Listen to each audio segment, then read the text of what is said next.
नमस्कार। भगवद गीता सिर्फ एक धार्मिक ग्रंथ नहीं, बल्कि एक ऐसा गाइड है जो हर इंसान के काम आ सकता है। ये हमें सिखाती है कि जिंदगी में असली सुख और सफलता कैसे मिलती है। तो आज हम ज्ञान के इसी गहरे सागर से कुछ बहुत ही कीमती मोती निकालने वाले हैं। अब देखिए, गीता में कुल 18 अध्याय हैं और 700 श्लोक। जाहिर है, सबको पूरा पढ़ना शायद मुमकिन ना हो, पर सवाल ये है कि क्या हमारी जिंदगी के सबसे बड़े सवालों के जवाब वाकई इन्हीं 700 श्लोकों में हैं?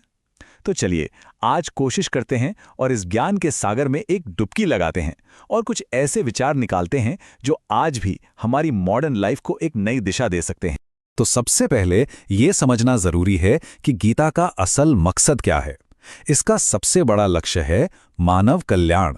मतलब ये हमें सिखाती है कि एक मीनिंगफुल जिंदगी कैसे जिएं जिसमें सिर्फ अपना नहीं बल्कि सबका भला हो।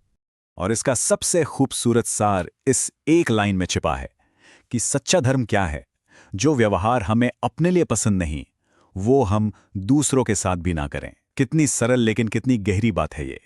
अच्छा, अब बाहरी दुनिया से जरा अंदर की तरफ चलते हैं, हमारे मन की दुनिया में। गीता कहती है कि जिंदगी की हर जंग, चाहे वो छोटी हो या बड़ी, पहले हमारे मन के अंदर ही लड़ी जाती है।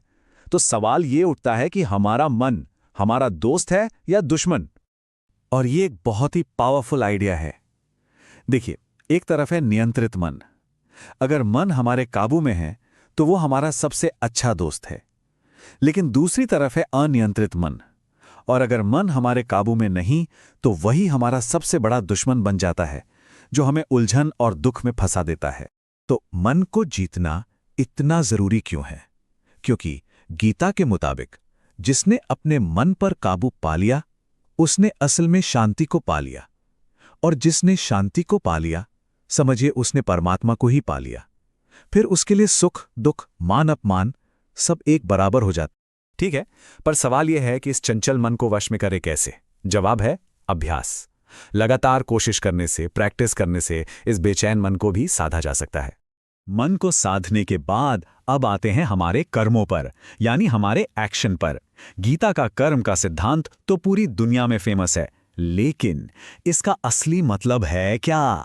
इसे ही कहते हैं कर्मयोग। इसका सीधा सा मतलब है कि हमारा अधिकार सिर्फ काम करने पर है, उसके रिजल्ट पर नहीं।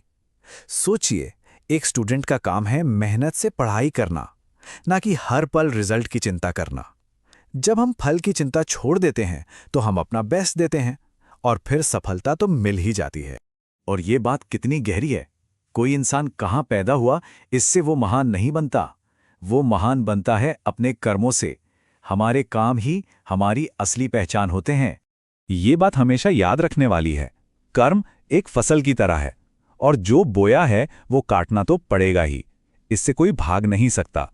इसलिए जरूरी है कि हम हमेशा अच्छे बीज ही बोएं, ताकि फसल भी अच्छी ही मिले। तो हमने मन और कर्म की बात कर ली। अब देखते हैं कि गीता हमें जिंदगी को देखने का नजरिया क्या देती है। सुख और दुख तो आते जाते रहते हैं, पर ऐसे में हमारा एटीट्यूड कैसा होना चाहिए? अगर सुख और दुख दोनों ही टेम्परेरी हैं, तो फिर जिंदगी की असली खुशी, असली मजा कहाँ है? ये एक ऐसा सवाल है जो हम सब कभी ना कभी खुद से जरूर पूछते हैं।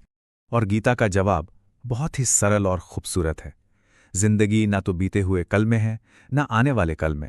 जिंदगी तो बस इसी पल में है। जो अभी है, बस वही सच है। और जिंदगी की इस सच्चाई को अपनाना बहुत जरूरी है। जैसे मौसम बदलते हैं, कभी गर्मी कभी सर्दी, वैसे ही जिंदगी में सुख दुख का आना जाना लगा रहता है। जो इस बदलाव को शांति से स्वीकार कर लेता है, वो हमेशा स्थिर रहता है। ये विश्वास शायद जिंदगी की सबसे बड़ी ताकत है। सारी चिंता छोड़कर बस ये भरोसा रखना कि जो हुआ वो भी अच्छे के लिए, जो हो रहा है वो भी अच्छे के लिए, और जो होगा वो भी अच्छे के लिए ही होगा। ये सोच हमें हर हाल में मजबूत रखती है। तो चलिए अब इन सभी विचारों को मिलाकर देखते हैं कि शांति और सफलता का असली रास्ता क्या है। गीता हमें कुछ आखिरी लेकिन बहुत ही जरूरी बातें बताती है। गीता के अनुसार नरक के 3 दरवाजे हैं: वासना, गुस्सा और लालच। ये 3 चीजें इंसान का खुद का विनाश करती हैं। अगर शांति और सफलता चाहिए तो इन तीनों को छोड़ना ही होगा।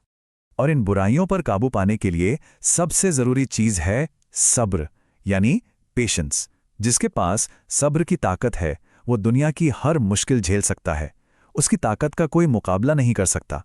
और आखिर में ये सबसे जरूरी बात, सेवा सबकी करो, सबकी मदद करो, लेकिन बदले में किसी से कोई उम्मीद मत रखो, क्योंकि जब हम उम्मीद नहीं रखते तो हमें निराशा भी नहीं होती।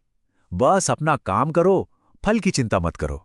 तो आज का सबसे बड़ा मैसेज यही है, जो बीत गया हम उसे बदल नहीं सकते, ये सच है। लेकिन कोई भी इंसान आज जहां है, जैसे भी है, वहीं से एक नई शुरुआत कर सकता है और अपने कर्मों से अपने आने वाले कल को, अपने अंजाम को जरूर बदल सकता है। और ये शक्ति हम सबके हाथ में है।